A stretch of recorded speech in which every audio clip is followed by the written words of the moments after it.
I'm Katie Uhlmann reporting for KD Chats here at SMITHEE TV in downtown Toronto.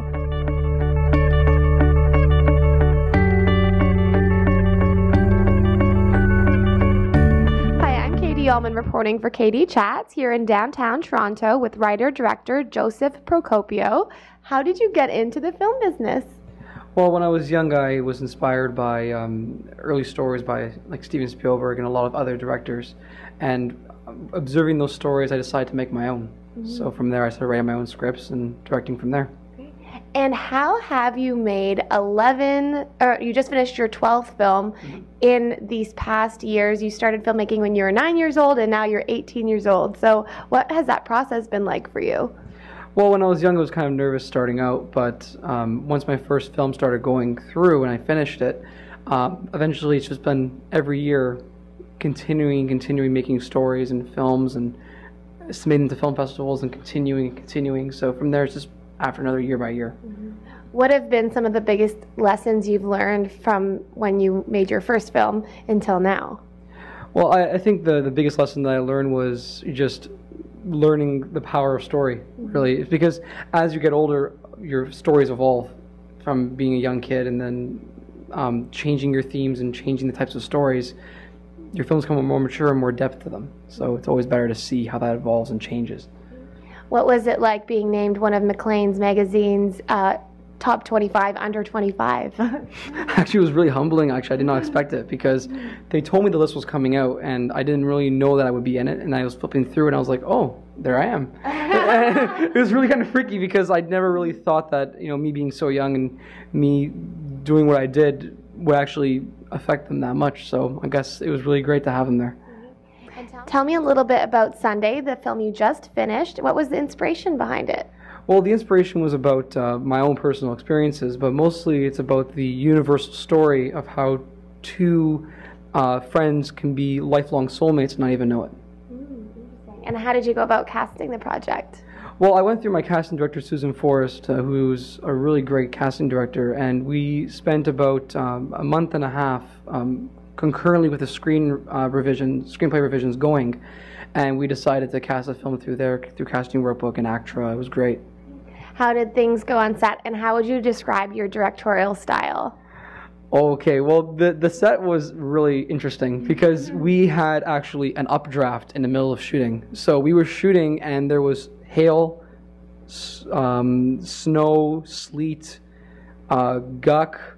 We had literally every single type of weather that ever hit Toronto from the 1920s all the way until here happened between the 4-day period we were shooting. It was just horrible, but because me and my team put so much effort in pre-production, it was a breeze, and thank God you can't even tell with shooting. But the good thing is that because it rained, we get that like beautiful cinematic effect. Like the streets are all gold and black and nice and interesting. But my directorial style is kind of just, I move quite fast, but I spend as much time as I can in pre to make sure that I have a lot of time with my actors. Often on set you see me with my actors. I'm usually not near anybody else but my actors and my DOP. I'm just between those two people. So a lot of the directors are with art directors and other people, but that's my style at least. And what are the most important aspects to pre-production? In my opinion, it's I've said so many times, refining the story, making sure the story is perfect, but I think being able to know what you want, because the worst thing is when a director is on set and you're like, I want you to be happy, no sad. You know, having that is just going there and know what you want by doing storyboards and previses and talking to all the departments to make sure they know exactly what you want 1 month before shooting makes things a lot easier. What advice would you give to an aspiring writer-director?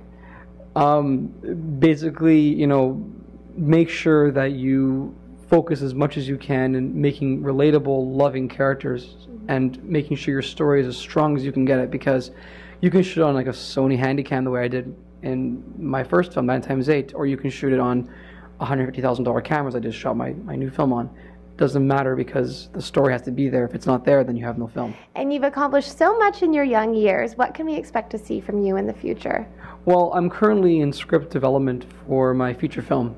I've made 12 short films to date, but now it's a matter of me making that big leap forward into making longer form, because I always found myself having problems containing myself to expanding my characters. Because Sundae is kind of like that aim for the Oscars type style. I'm trying to get the film as gloss as I can get with the proper story to hit the Oscars. But now it's time to focus the feature film route and getting that into development and writing the 90-page document. Are there any festivals in particular where we might be able to see Sundae?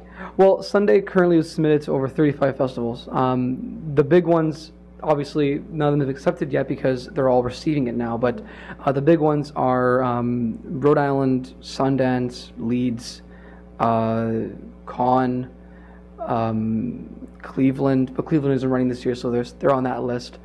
Hamptons, Chicago, a lot of those big Oscar qualifying boosters, they call. And where's the best place to find out more information on you and to follow your career and what's happening with your films online? The first thing you can do is go to my website, which is www.josephprocopio.ca, or you can go to my Twitter handle, which is @ProCopioFilms. Well, thank you so much, Joseph. Congratulations on all of your success, and I look forward to seeing more from you in the future. My pleasure, Katie. Thank you. I'm Katie Uhlmann reporting for Katie Chats here in downtown Toronto.